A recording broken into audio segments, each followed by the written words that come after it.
Sans que tu le vois, ce mécanisme va saboter tes relations, va t'empêcher d'aimer réellement, va t'empêcher de kiffer la relation avec ton ou ta partenaire. Ce mécanisme, c'est le mécanisme du papier calque. Qu'est-ce que c'est le papier calque?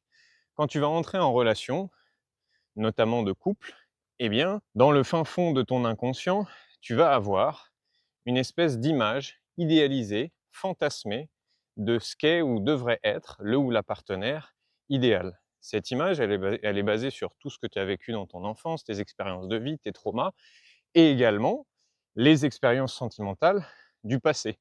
Peut-être même qu'elle a été fortement influencée par une ancienne relation. Et ce qui va se passer, c'est que ce papier calque, tu sais, le papier calque, quand on était petit, moi je me souviens, on essayait de faire un dessin qui était assez parfait. On prenait un papier, une feuille presque transparente, on surlignait les contours et ensuite, avec le papier calque, eh bien, on refaisait le dessin sur une autre feuille.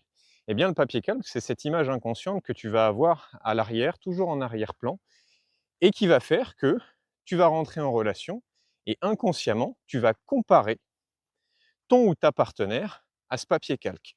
C'est-à-dire que tu ne vas jamais vraiment être en train de rencontrer l'autre tel qu'il est, et tu n'es même pas dans l'intention de le découvrir et de découvrir son unicité et les différences qu'il peut avoir qui vont être juste super enrichissantes pour la relation.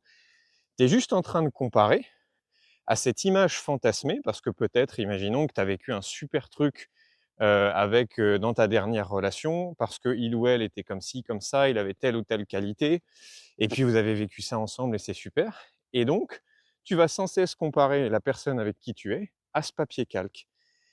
Et l'étape d'après, c'est que tu vas même parfois essayer de tordre l'autre pour qu'il corresponde à ce papier calque. Parce que, attention, encore une fois, tout ça, la majeure partie du temps, ça se passe inconsciemment. Mais en fait, toi, dans ton papier calque, il y a ah ouais, en fait, le partenaire idéal, je sais pas, il m'offre des fleurs 3 fois par mois parce que c'est ce qui se passait dans ma dernière relation. Et puis là, en fait, je suis avec un mec, il m'a jamais offert de fleurs. En fait, ça correspond pas au papier calque, donc ça me va pas, c'est pas lui le partenaire idéal. Donc soit je vais être insatisfaite, soit je vais essayer de tordre l'autre et de lui montrer que il est pas assez ceci, il devrait faire plus cela, et cetera, et cetera. Alors qu'en fait, ce papier calque, ce qui t'empêche vraiment, c'est de rencontrer l'autre et de voir l'autre tel qu'il est.